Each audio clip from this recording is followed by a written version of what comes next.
자, 오늘 말씀은 민수기서에 있는 말씀 계속 보겠습니다. 민수기 31장입니다. 민수기 31장 1절부터 11절까지 말씀 보겠습니다. 1절로 11절. 여호와께서 모세에게 일러 가라사대 이스라엘 자손의 원수를 미디안에게 갚으라. 그 후에 네가 내 조상에게로 돌아가리라. 모세가 백성에게 일러 가로되 너희 중에서 사람을 택하여 싸움에 나갈 준비를 시키고 미디안을 치러 보내어서 여호와의 원수를 미디안에게 갚되 이스라엘 모든 지파에 대하여 각 지파에서 1,000인씩을 싸움에 보낼지니라 하매 내 지파에서 1,000인씩 이스라엘 1,000만인 중에서 12,000인을 택하여 무장을 시킨지라. 모세가 내 지파에 1,000인씩 싸움에 보내되 제사장 엘르아살의 아들 비느하스에게 성소의 기구와 시노나팔을 들려서 그들과 함께 싸움에 보내매 그들이 여호와께서 모세에게 명하신 대로 미디안을 쳐서 그 남자를 다 죽였고 그 죽인 자 외에 미디안의 5왕을 죽였으니 미디안의 왕들은 에위와 레겜과 수르와 후르와 레바이며 또 부올의 아들 발람을 칼로 죽였더라. 이스라엘 자손이 미디안의 부녀들과 그 아이들을 사로잡고 그 가축과 양떼와 재물을 다 탈취하고 그 거처하는 성읍들과村落을 다 불사르고 탈취한 것, 노략한 것, 사람과 짐승을 다 취하니라. 예. 자, 오늘은 이 모세가 죽기 직전에 하나님의 명령에 의하여 수행해야 했던 마지막 사업입니다. 자, 이스라엘 자손의 원수를 갚으라. 누가 원수입니까? 누구에게 갚으라고 했습니까? 미디안에게 갚으라 그랬죠. 그리고 그 후에 너는 너의 조상에게로 돌아가리라. 모세의 죽음을 말씀하고 있죠. 자, 그런데 이 모세에게 주어진 마지막 명령이 뭐예요? 이 원수를 미디안을 멸망시키는 것인데 어떻게 갚도록 했습니까? 어떤 방법으로? 이스라엘 모든 지파, 각 지파에서 몇 명씩 1,000인씩 다 합치면 12,000명.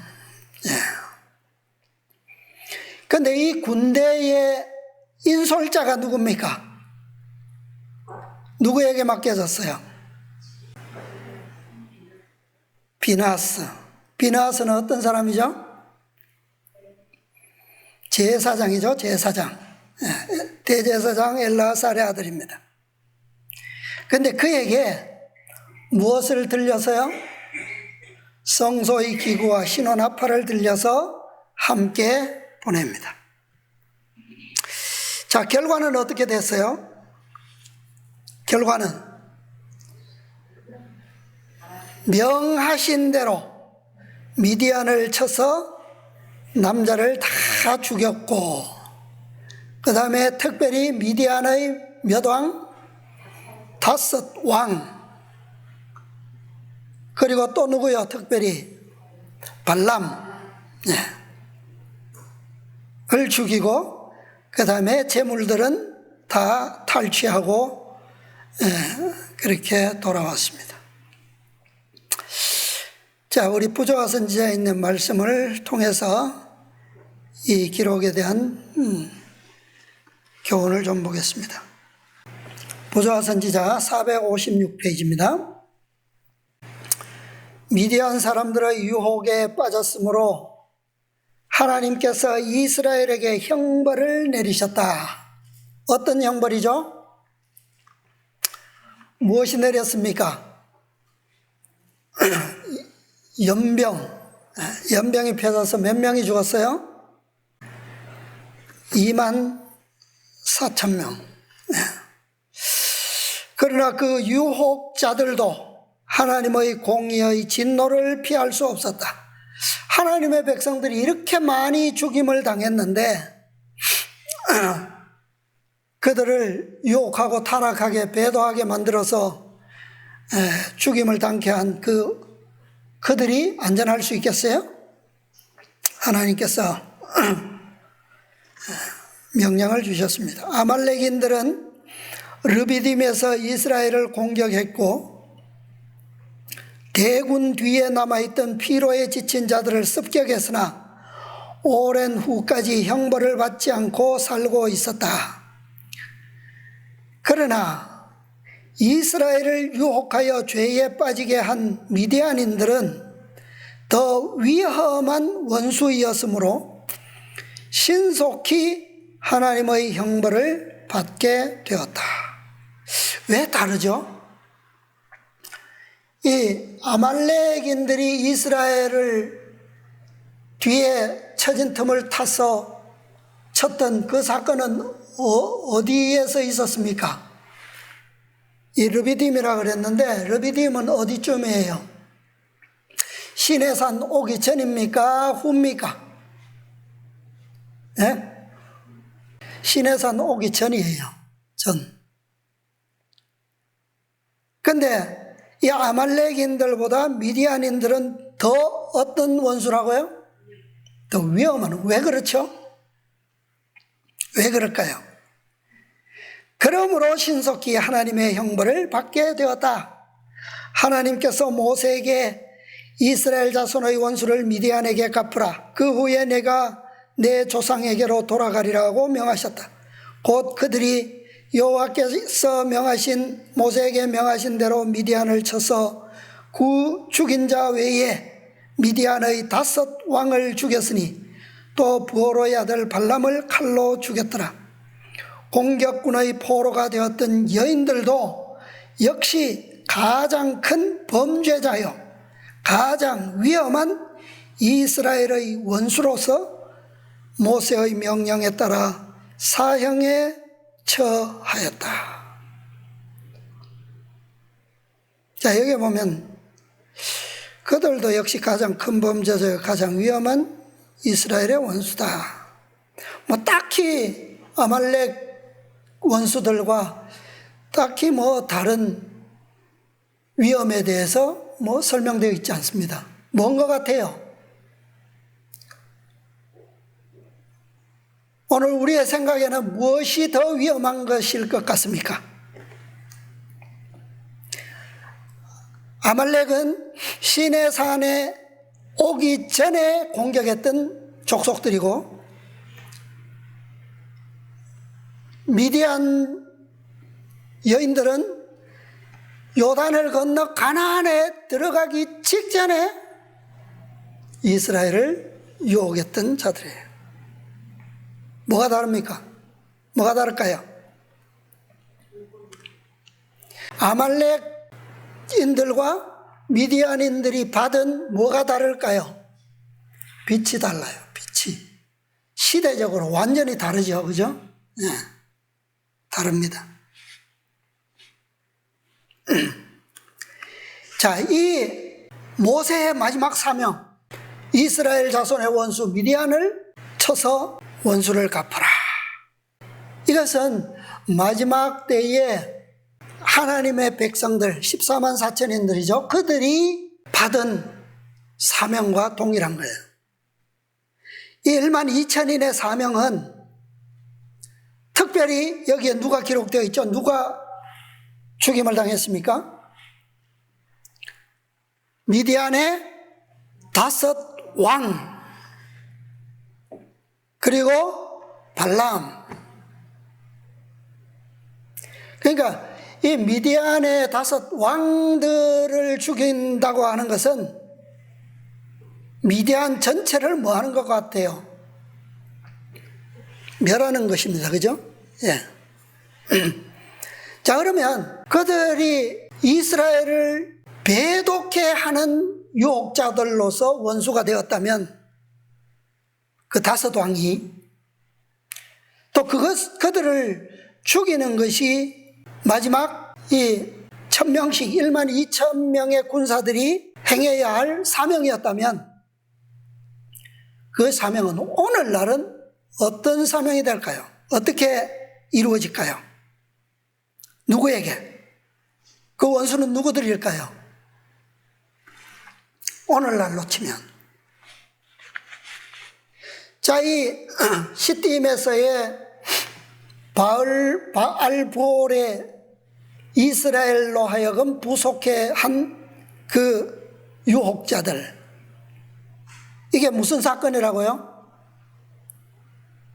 마지막 때에 우리에게는 반역이 아니고 배도입니다. 배도. 뭐예요? 일요일 법령이죠. 그죠? 안식일 대신에 하나님의 안식일 대신에 사람의 안식일로 하여금 배독해 하는 그 사건입니다. 자, 그러면 일요일 법령과 관련해서 이스라엘의 원수가 된 다섯 왕, 그들은 누구일까요? 계시록에 보면 마지막 시험하는 기별이 이 배도의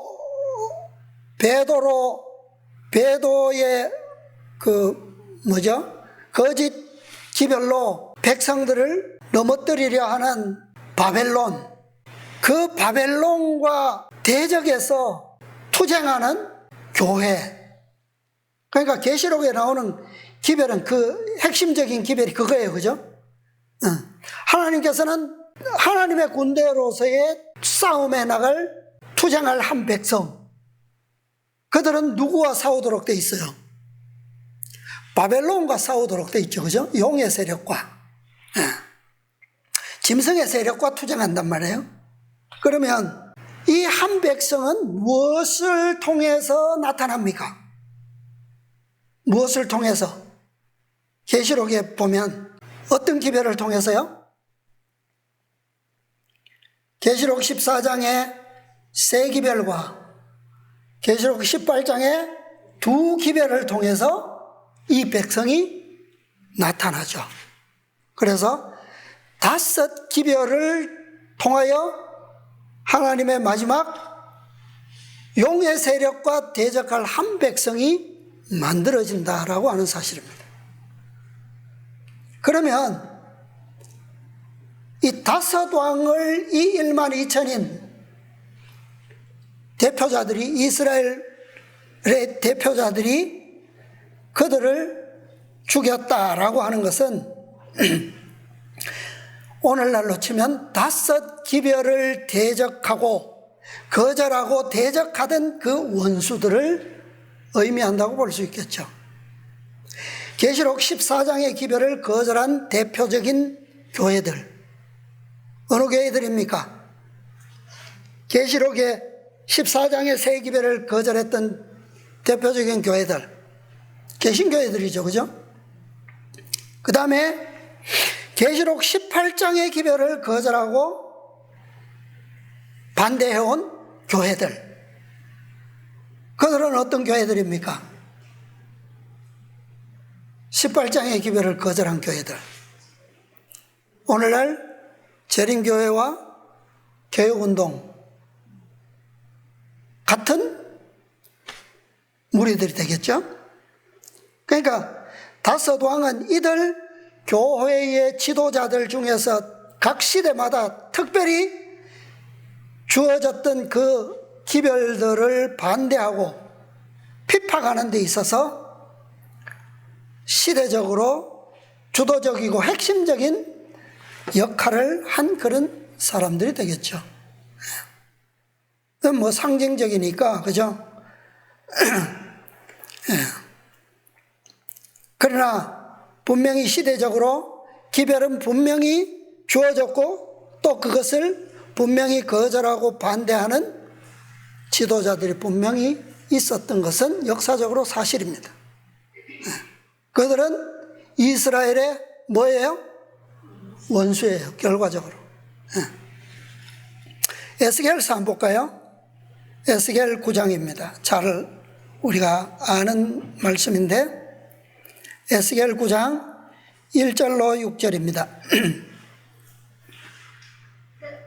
그가 또 큰 소리로 내 귀에 외쳐 가라사대 이 성읍을 관할하는 자들로 각기 살림하는 기계를 손에 들고 나아오게 하라 하시더라.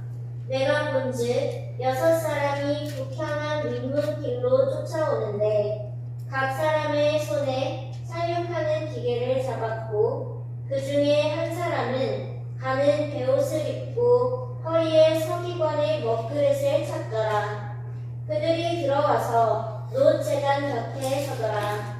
그룹에 머물러 있던 이스라엘 하느님의 영광이 올라 성전 문지방에 이르더니 여호와께서 그 가는 베옷을 입고 서기관의 먹그릇을 찬 사람을 불러 이르시되 너는 예루살렘 성읍 중에 순행하여 그 가운데서 행하는 모든 가증한 일로 인하여 탄식하며 우는 자의 이마에 표하라 하시고 나의 듣는데 또 그 남은 자에게 이르시되 너희는 그 뒤를 쫓아 성읍 중에 순행하며 아껴보지도 말며 긍휼을 베풀지도 말고 쳐서 늙은 자와 젊은 자와 처녀와 어린아이와 부녀를 다 죽이되 이마에 표 있는 자에게는 가까이 말라.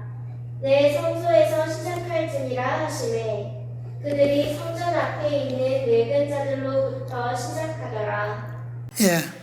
자, 여기에도 몇 사람이 나옵니까, 여기에는? 자, 6사람이 나오는데, 6사람이 다 똑같은 사명을 가지고 있나요? 자, 어떻게 나뉩니까? 가는 베옷을 입고 허리에 서기관의 먹그릇을 찬 사람. 이 사람은 어떤 사람이에요? 가는 베옷을 입은 사람 누굽니까? 제사장이죠, 그죠? 서기관의 먹그릇을 찬 사람은 제사장의 모습과 유사함을 여기서 이해할 수가 있어요, 그죠? 그 사람은, 한 사람은 사명이 달라요. 그리고 5절에 보면 또 그 남은 자에게 이르시되, 남은 자가 몇 명입니까 이제? 5명이에요. 그 5의 사명은 뭡니까? 예, 늙은 자와 젊은 자와 처녀와 어린아이와 부녀를 다 뭐하게? 죽이는 일을 맡았어요. 자, 지금 이 장면이 우리 아까 보았던 민수기 31장의 말씀과 어때요? 좀 비슷하죠, 그죠? 가는 베옷을 입은 서기관의 먹그릇을 찬 사람은 누굽니까? 비느하스예요, 비느하스. 그죠? 그의 손에 무엇을 들었다고요? 성소의 기구와 신호나팔을 들었어요. 네. 그가 외치는 음성은 뚜렷합니다. 그죠? 그리고 그가 성소의 기구를 가졌다라고 하는 것은 나팔 신호에 따라서 그 다음에 그들의 행해야 할 표준이 분명하다는 거예요. 뚜렷하다는 거예요. 자, 각 시대의 대쟁투에 보면 마지막 사건들 우리가 다 공부했지만 그 하나님께서, 예수님께서 오실 때에 그 마지막 장면들에서 보면 여러 번 하늘에서 무엇이 나타나요? 무엇이 나타납니까? 악인들이 볼 수 있는 뭐가 나타나죠? 돌비가 나타나는 모습을 볼 수 있어요. 그죠? 그게 성소에 있는 표준이에요, 표준. 그래서 이 비느하스는 바로 그것에 대한 이 원수들에게 원수를 갚는, 그들을 죽이는 데 대한 뭐예요? 공의의 표라는 거예요. 표준. 그래서 그들도 미디안의 늙은 자와 젊은 자와 처녀와 어린아이와 부녀를 다 어떻게 했어요? 다 죽입니다. 그래서 이 사건은 예언의 신에는 이 두 사건을 연결해서 설명된 곳이 하나도 없어요. 그러나 우리는 이 마지막 사건들을 보면서 또 이 표상적인 사건이 어떻게 연결되는지를 좀 알 수가 있습니다. 그래서 이 에스겔서 9장에 나오는 그 남은 자 5사람의 사명은 그 왕들과 그 거민들을 죽이는 것이 그들의 사명이에요. 그리고 이 살육하는 기계를 든 사람들의 사명은 어디서부터 시작되었습니까? 6절 이마에 표 있는 자에게는 가까이 말라. 어디에서 시작하라고요? 내 성소에서. 이 성소가 어디에 있어요? 예루살렘이죠. 4절에 보면 예루살렘 성읍 중에 순행하여 그랬어요. 자, 그런데 이 1만 2천인의 사업은 사실은 미디안인들에게 표적이 거기서부터 시작되지만 실제로 이 사건 전체와 관련해서 보면 이미 그들의 사업은 시작되었어요. 자, 25장, 민수기 25장. 민수기 25장 3절로 5절입니다. 이스라엘이 바알브올에게 구속된지라 여호와께서 이스라엘에게 진노하시니라. 여호와께서 모세에게 이르시되 백성의 두령들을 잡아 해안을 향하여 여호와 앞에 목매어 달라. 그리하면 여호와의 진노가 이스라엘에게서 떠나리라. 모세가 이스라엘 사사들에게 이르되 너희는 각기 관할하는 자 중에 바알브올에게 구속한 사람들을 죽이라 하니라. 예, 이 사건이 일어났을 때 이미 모세는 이 일을 어떻게 했습니까? 시작했어요. 그죠? 너희는 각기, 그러니까 사사들이 관할하는 구역이 있어요. 그죠? 예, 지파들마다 아마 있었을 겁니다. 그들에게 이르되 각기 관할하는 자 중에 바알브올에게 부속한 사람들을 죽이라. 그러니까 이것은 기별이 주어졌을 때 그 기별의 대상에 해당하는 관할자들이에요. 그래서 첫째 천사의 기별이 주어졌을 때 관할자들, 둘째 천사의 기별이 선포되었을 때 그 시대의 관할자들, 이들을 향한 명령입니다. 그죠? 그래서 이들의 살육의 사명은 예루살렘에서부터 시작된 거예요. 그리고 이 사건에서 특별히 하나님의 질투심으로 헌신을 나타냈던 한 사람, 그가 누굽니까? 비나스예요. 그래서 이 사명은 비느하스를 대표로 해서 보내진 겁니다. 그는 제사장의 직분을 혈통으로도 가지고 있었고, 그 다음에 품성적으로도 분명히 제사장의 품성을 가지고 있었던 사람입니다. 자, 미디안에게 복수하는 일, 원수를 갚는 일, 이것은 전쟁일까요? 전쟁이 아닐까요? 만약에 이 일이 전쟁이었다면, 자, 미디안 사람들이 이스라엘을 치기 위해서 군대를 모집했나요? 그런 기사가 성경에 있어요? 만약에 그것이 전쟁이었다면 그런 기사도 없거니와 전쟁이라면 누가 나가야 돼요? 무사로 알려진 누가 나가야 돼요? 여호수아가 나가야 돼요. 그렇죠? 네. 그런데 여호수아가 아니라 제사장 비느하스에게 이 일이 맡겨졌다는 겁니다.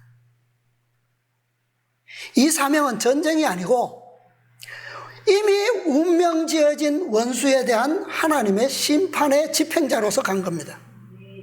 예. 전쟁은 어때요? 전쟁은 물론 이 전쟁은 하나님께 속하였다고 했기 때문에 하나님께 함께 하시는 전쟁이라면 완전한 승리를 얻는 것이 당연하죠. 그러나 전쟁이라고 하는 것에는 비록 그럴지라도 상대방에 뭐가 있어야 돼요? 상대방의 반격이 있어야 돼요. 그죠? 방어하거나 그 다음에 대적하여 공격을 하거나 그것이 더 나아가면 아군의 피해도 있을 수 있다는 거예요. 그게 전쟁이에요. 그런데 여기에 그런 게 있나요? 그런 걸 하나도 없어요. 그죠? 예. 그건 전쟁이 아닙니다. 그리고 이들을 죽임으로 그들에게 축제일을 정하도록 제의한 배도의 날을 정하도록 제의했던 발람의 운명도 끝이 납니다. 그런데 이들의 죽음은 이게 끝이 아니고 뭐예요? 시작입니다. 시작일 뿐이에요. 아직 요단을 건너서 가나안 온 땅의 족속들이 다 동일한 이스라엘의 원수일 것이고, 왜요? 그들은 하나님을 믿지 않기 때문에. 그래서 그들은 다 이스라엘의 원수입니다. 자, 부조화 선지자 계속 보겠습니다. 아까 읽은 한 문단 건너서 발람이 히브리인들을 저주하도록 부름을 받았을 때에 그는 그의 모든 사술로도 히브리인들에게 해를 끼칠 수 없었다. 이는 여호와께서 야곱의 허물을 보지 아니하시며 이스라엘의 패역을 보지 아니하심이었다. 그러나 그들이 유혹에 굴복하여 하나님의 율법을 범했을 때에 그들을 보호하던 방벽이 그들을 떠났다. 하나님의 백성이 당신의 계명을 충실히 지킬 때에는 야곱을 해야 할 사술이 없고 이스라엘을 해야 할 복술이 없었다. 그런 고로 사단은 모든 능력과 교활한 술책으로 이스라엘을 유혹하여 죄에 빠지게 하려고 노력하였다.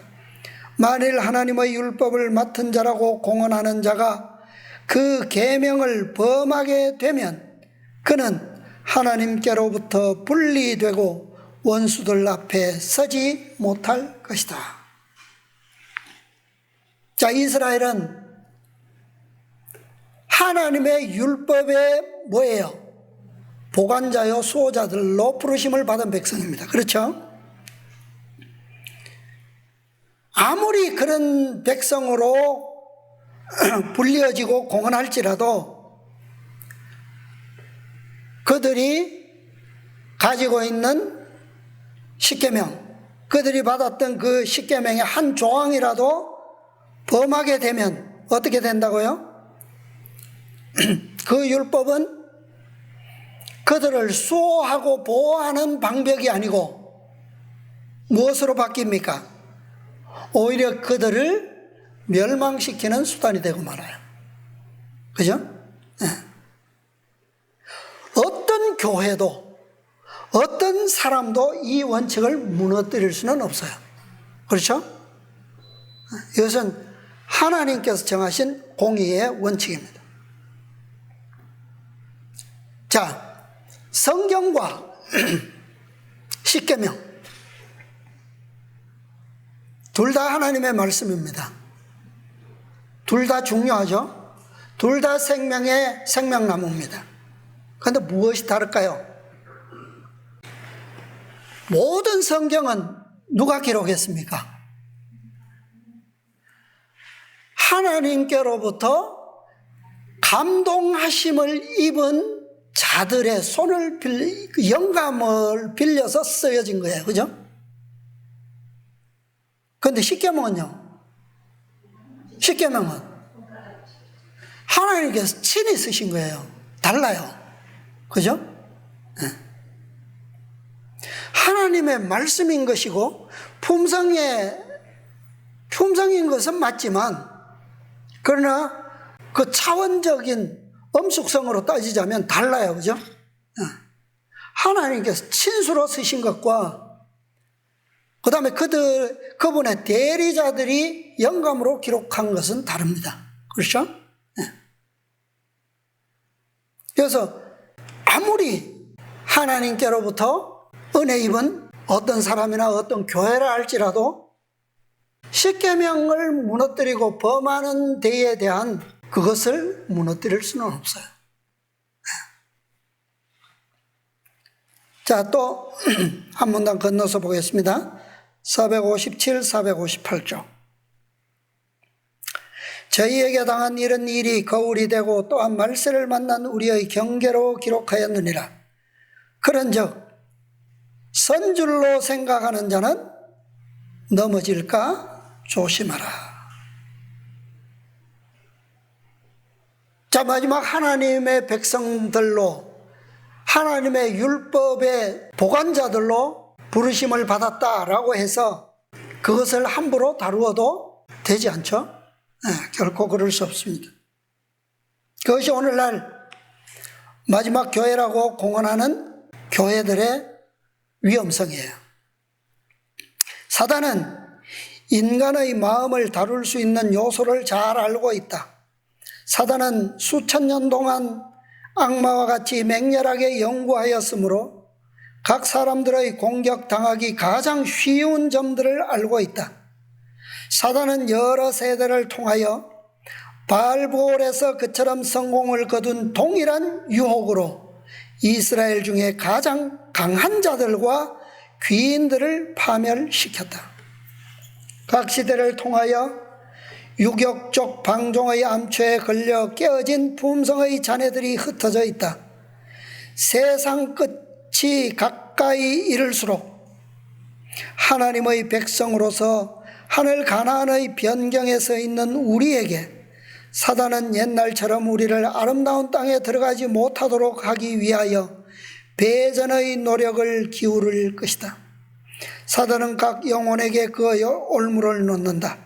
경계해야 할 사람은 무식자나 교양이 없는 자들만이 아니다. 사단은 가장 높은 지위, 가장 거룩한 직분을 가진 자들을 유혹할 준비를 할 것이다. 만일 그가 그들을 유혹하여 그들의 영혼을 더럽히게 할 수 있다면 그는 그들을 통하여 많은 사람을 멸망시킬 수 있다. 그는 3000년 전에 사용했던 동일한 매개체들을 지금도 사용한다. 세속적 우정, 매혹적인 미, 향락의 추구, 환락, 잔치 혹은 술잔으로 그는 7째 계명을 범하도록 유혹한다. 사단이 지금까지 수천 년 동안 가장 쉽게, 가장 많은 사람들을 넘어지게 했던 수단이 바로 이 계명입니다. 왜 그렇죠? 다른 계명들과 7째 계명이 뭐가 다를까요? 전에도 제가 언뜻 말씀드린 것 같이 생각이 되는데, 7째 계명은 그 죄의 역사를 어디에 남깁니까? 몸과 마음에 다 남겨요. 근데 다른 것들은 다르죠, 그죠? 예. 사단이 가장 확실하게 넘어뜨리는 방법이에요, 이게. 이 바알보올의 사건은 40년 전 가데스에서 선고받았던 자들이 이 사건을 통해서 마지막으로 동참케 함으로 심판을 받게 한 아주 확실한 방법이에요.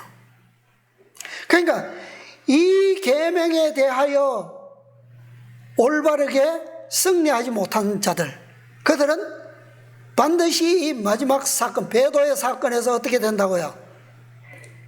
마지막 운명을 분명히 결정하게 된다는 겁니다.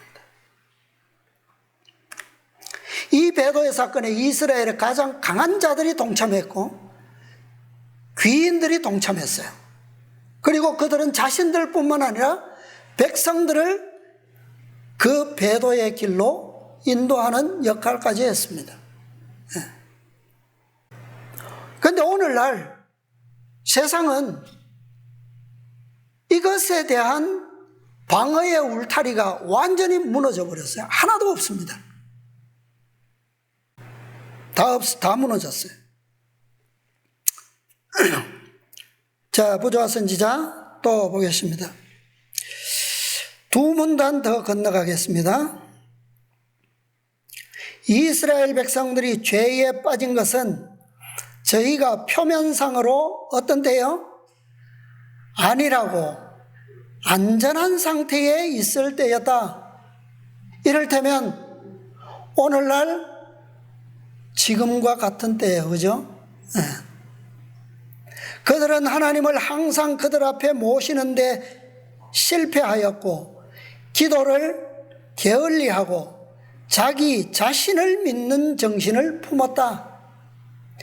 안일과 방종은 영혼의 성체를 경비하지 않은 채 버려두는 것이며 부패한 사상이 들어올 수 있도록 길을 열어주는 것이다. 원칙의 요새를 무너뜨리고 이스라엘 백성을 사단의 권세에 팔아넘긴 자들은 어떤 자들이에요? 성 안에 있던 반역자들이었다. 다시 말하면 이방인들이 아니죠. 네. 성 밖에 있는 자들이 아닙니다. 교회 안에 있는 자들입니다.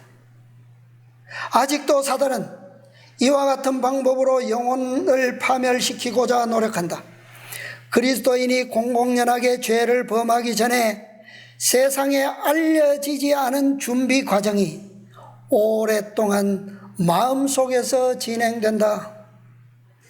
사람의 마음이 단번에 순결과 거룩함에서 부패와 타락과 범죄로 전락되는 것은 아니다.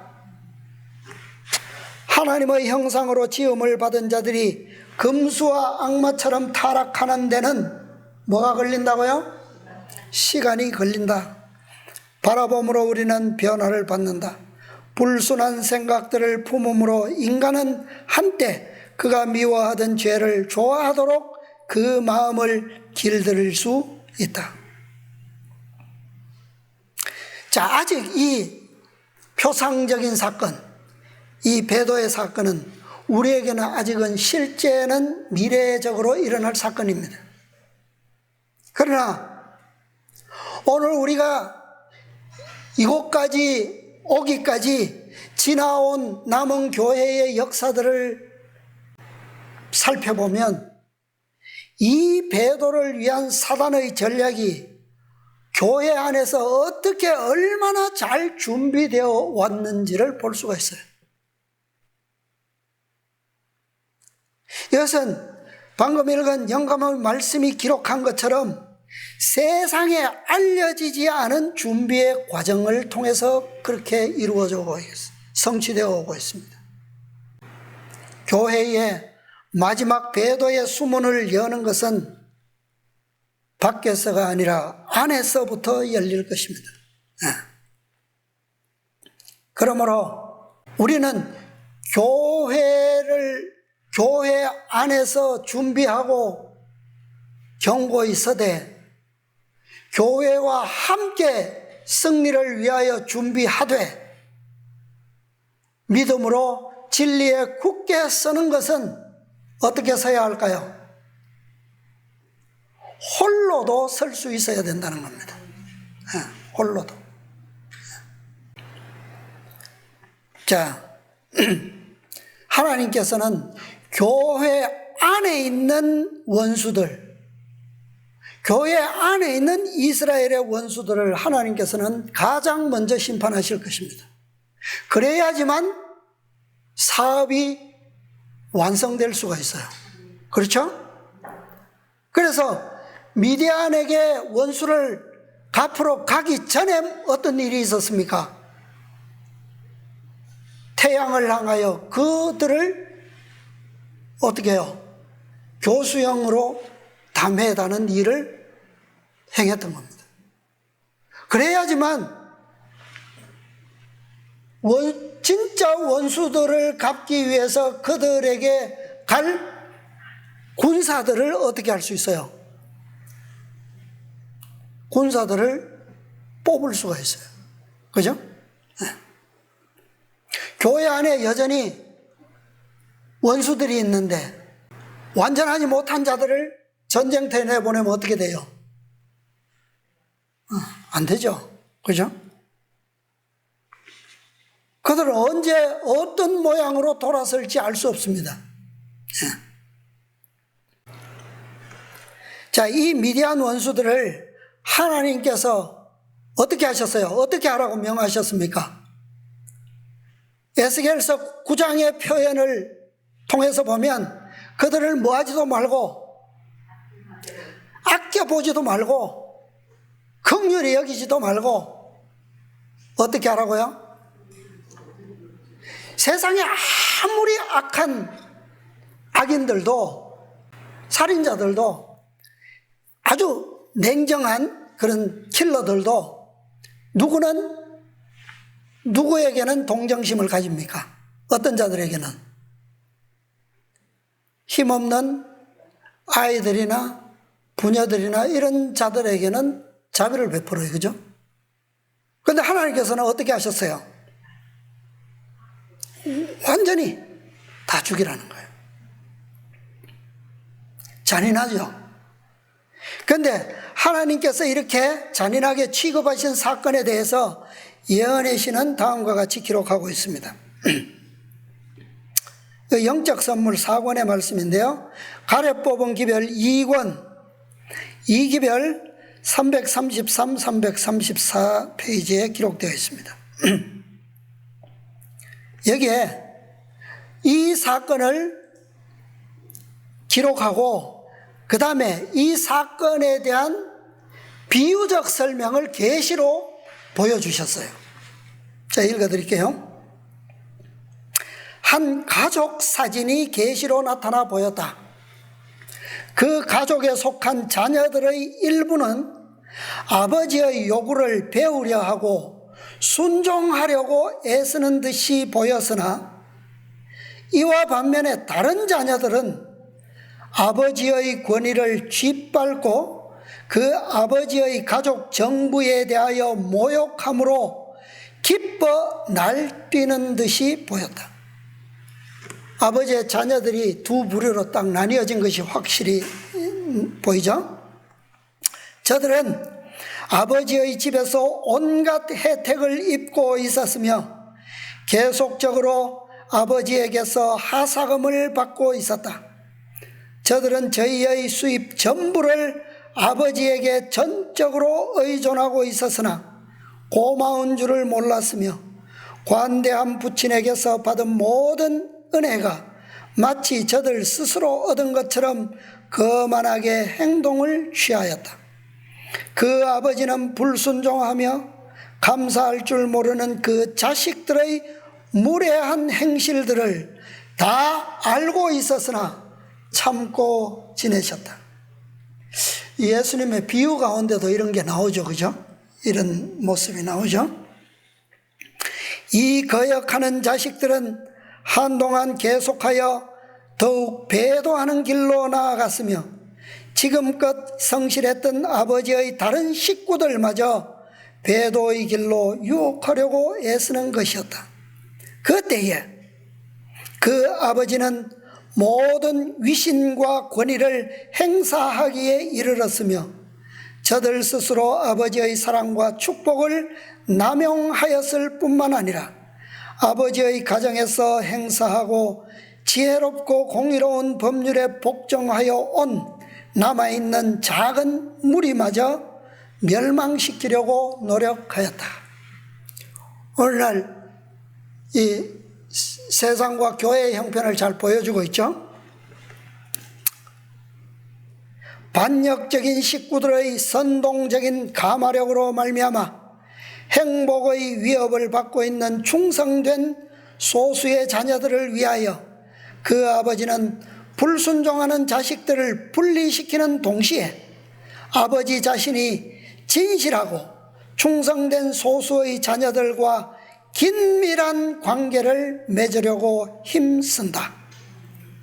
모든 자들은 그러한 부친의 현명하고 의로운 처사를 존경할 것이며 그 아버지는 그의 불순종하고 반역적인 자녀들을 가장 엄하게 벌한다. 하나님께서는 그처럼 당신의 자녀들을 다루신다. 그러나 무지한 인간은 불의에 속한 온갖 가정한 죄들을 모른 척해 버릴 것이며 계속적인 배은망덕, 반역 및 하나님의 율법을 짓밟고 거룩한 권위를 무시하는 두려운 죄들을 깨닫지 못한 채 지나게 될 것이다. 저들은 자기 자신들만이 죄를 짓는 데 그치는 것이 아니라 하나님의 백성들을 멸망에 이르게 하는데 기뻐 날뛸 것이며 저들의 간계로 범죄하게 하고 하나님의 지혜로운 요구에 대해서 공개적인 모욕을 하도록 영향을 끼친다. 어떤 이들은 하나님의 원수들을 멸망시키는 일을 무자비하고 가혹하게 생각한다. 저들은 그 이면의 원인들을 생각하려 하지 않는다. 그러나 충동적이며 자랑을 일삼는 자선심으로 심한 변덕을 부리는 인간이 사건들을 처리하고 조정하는 자가 아니라는 사실에 대해서 우리들은 영원토록 감사해야 할 것이다. 악인의 긍휼은 잔인이니라. 잠언 12장 10절. 예. 하나님의 공의로우심이, 공의의 심판이 얼마나 자비롭다고 하는 것을 여기에서 말씀하고 있습니다. 예. 자, 마지막 때에 이러한 역할을 하게 될 자들이 누굽니까? 아들들이, 자녀들이. 자신들만 죄를 짓고 하나님을 배도하고 반역하는 데 그치는 것이 아니라 적은 충성된 소수의 무리들을 거기에 끌어들이고 범죄하게 하고 하나님을 멀리하도록 하는 그 영향을 끼치는 자들이 누구예요? 하나님을 전혀 모르는 세상 사람들입니까? 이미 이러한 역사가 많이 이루어졌죠. 가장 대표적인 사람들이 누굽니까? 유대인들이에요. 유대인들. 그래서 하나님께서는 이 일을 통해서 교회를 정결케 하시는 것이 마지막 사업의 목적이에요. 이렇게 교회 안에 있는 하나님의 충성된 소수의 무리들을 핍박하고 기별들을 비난하고 조롱하고 마지막 사명에서 멀리하게 하는 이들을 심판하심으로 하나님의 교회가 정결케 되기를 원하시는 겁니다. 그렇게 되어야지만 이 충성된 자들로 하여금 뭐하게 할 수 있어요? 세상의 마지막 사업을 완성시킬 수 있게 되는 겁니다. 자, 교회의 사명은 개인이 구원을 이루는 것보다, 그런 과정보다 훨씬 더 구체적으로 그렇게 다루어집니다. 자, 민수기서 아까 읽었던 다음 말씀을 좀 보겠습니다. 민수기 31장 12절부터 19절까지 읽어볼게요. 12절로 19절입니다. 그들이 사로잡은 자와 노력한 것과 탈취한 것을 가지고 여리고 맞은편 요단과 모압 평지의 진에 이르러 모세와 제사장 엘르아살과 이스라엘 자손의 회중에게로 나아오니라. 모세와 제사장 엘르아살과 회중의 족장들이 다 진 밖에 나가서 영접하다가 모세가 군대의 장관 곧 싸움에서 돌아온 천부장들과 백부장들에게 노하니라. 왜 노했을까요? 왜 모세가 노했을까요? 자, 계속 읽어볼게요. 모세가 그들에게 이르되 너희가 여자들을 다 살려두었느냐? 보라, 이들이 발람의 꾀를 쫓아 이스라엘 자손으로 부올의 사건에 여호와 앞에 범죄케 하여 여호와의 회중에 연병이 일어나게 하였느니라. 그러므로 아이들 중에 남자는 다 죽이고 남자와 동침하여 사내를 안 여자는 다 죽이고 남자와 동침하지 아니하여 사내를 알지 못하는 여자들은 다 너희를 위하여 살려둘 것이니라. 너희는 7일 동안 진 밖에 주둔하라. 무릇 살인자나 죽임을 당한 신체를 만진 자나 제3일과 제7일에 몸을 깨끗게 하고 너희의 포로도 깨끗게 할 것이며. 자, 왜 여기에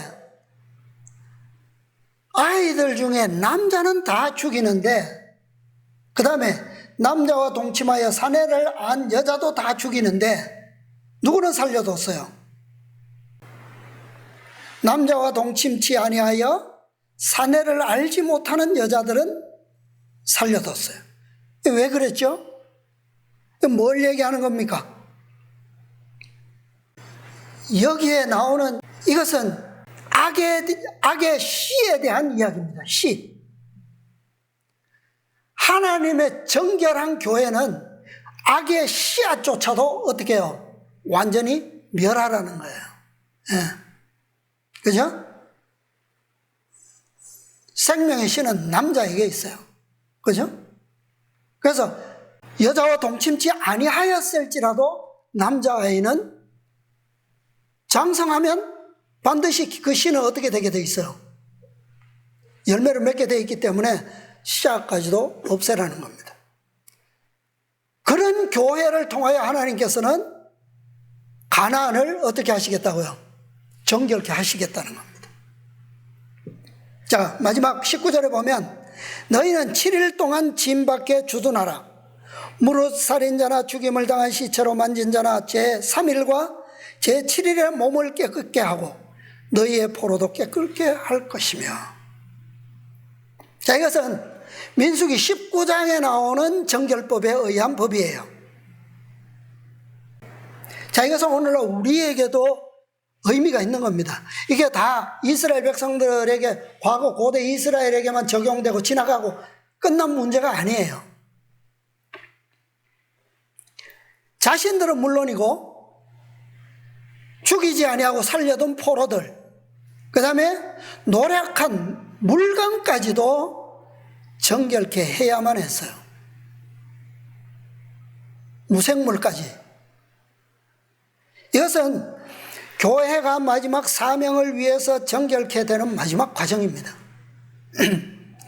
그 방법을 제3일에 깨끗게 할 것과 그 다음에 제7일 마지막 날에 다시 한번 깨끗게 해야만 하는데 다음 성경절에 그것이 기록되어 있어요. 자, 20절부터 또 읽어볼게요. 무릇 의복과 무릇 가죽으로 만든 것과 무릇 염소털로 만든 것과 무릇 나무로 만든 것을 다 깨끗게 할지니라. 자, 이것이 첫 번째 방법이에요. 의복, 가죽으로 만든 것, 염소털로 만든 것, 나무로 만든 것, 이것은 무엇으로 깨끗게 할 수 있습니까? 물로서 깨끗하게 할 수 있어요. 이것들은. 그런데 물로서 깨끗하게 할 수 없는 게 있습니다. 자, 계속 읽어주세요. 제사장 엘르아살이 싸움에 나갔던 군인들에게 이르되 이는 여호와께서 모세에게 명하신 법률이니라. 금, 은, 동, 철과 상납과 나그의 무릇 불에 견딜 만한 물건은 불을 지나게 하라. 그리하면 깨끗하려니와 오히려 정결케 하는 물로 그것을 깨끗게 할 것이며 무릇 불에 견디지 못할 것은 견디지 못할 모든 것은 물을 지나게 할 것이니라. 너희는 제7일에 옷을 빨아서 깨끗게 한 후에 진에 들어올지니라. 예. 자, 이것은 대제사장의 법률에 의해서 마지막 7재앙의 불시련을 미리 경험토록 해주는 명령입니다. 그러니까 마지막 사명을 성취할 백성들은 실제로 7재앙의 불시련에 들어가지만 그 시련에 들어가기 전에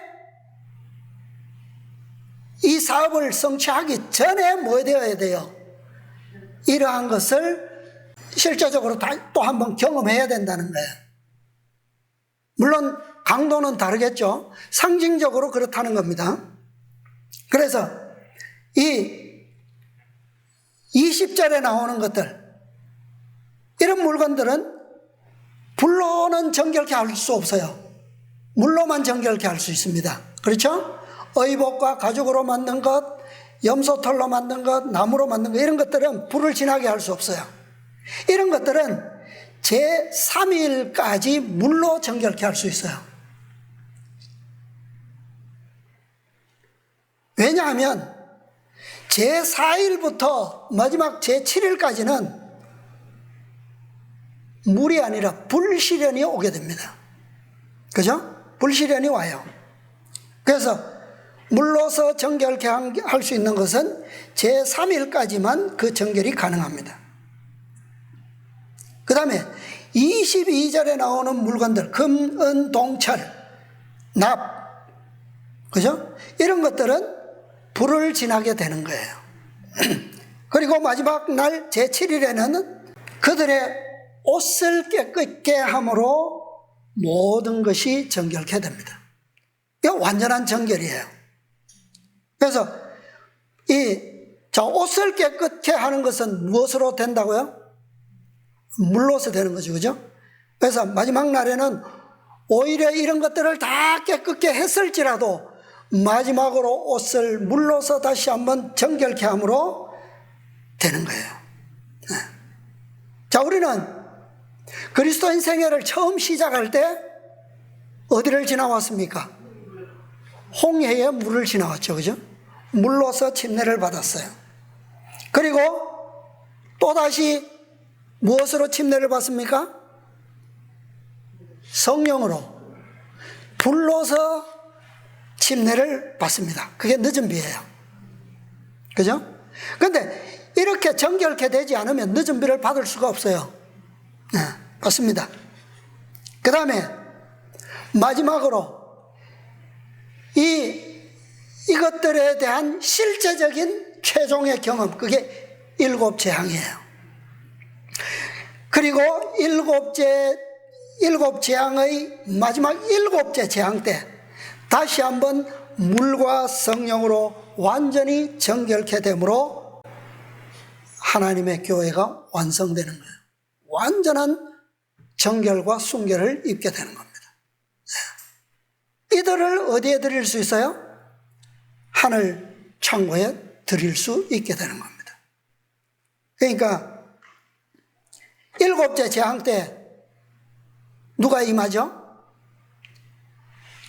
거두어졌던 성령께서 다시 하나님의 백성들에게 주어지죠. 평화의 언약과 함께. 그것이 마지막 정결에 대한 인입니다. 표예요, 표. 자, 이렇게 미리 경험한 14만 4천인들, 이들이 바로 마지막 사명과 사건들을 감당하게 되고 사업을 마치게 된다는 얘기입니다. 그리고 그들은 실제적 7재앙의 시련기를 통해서 이것을 다시 한번, 지금은 누가 있어요? 대제사장이 그들 가운데 있습니다. 그죠? 제사장이 있는 상태에서 이 정결은 이루어져요. 그러나 마지막 실제적인 정결에서는 뭐예요? 제사장이 없는 상태에서 이 일이 이루어집니다. 이것보다 더 완전한 정결이 없어요. 그죠?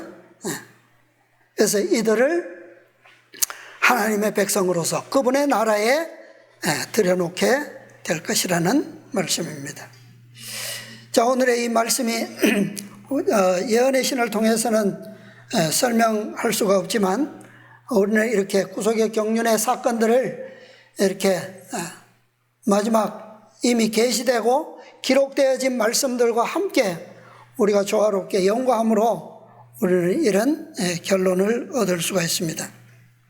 그래서 우리가 온전히 말씀을 끊임없이 연구하고 살펴서 정말 우리에게 올 시련과 사명들이 얼마나 엄숙하고 또 얼마나 중요하고 또 얼마나 그것이 정말 이렇게 글로서만 표현된 것이 아니라 실제적 경험을 통해서 올 때에 우리에게 얼마나 그것이 중대하게 다가온다, 느껴질 것이라고 하는 것을 우리는 이런 사건들을 통해서 더 깊이 좀 이해할 수가 있습니다. 이렇게 우리의 믿음을 준비하고 또 예비되어서 우리 모두가 이 중요한 그러면서도 영광스러운 이 사명에 충실히 감당할 수 있도록 우리 모두 함께 그렇게 되기를 바라면서 말씀을 마치겠습니다.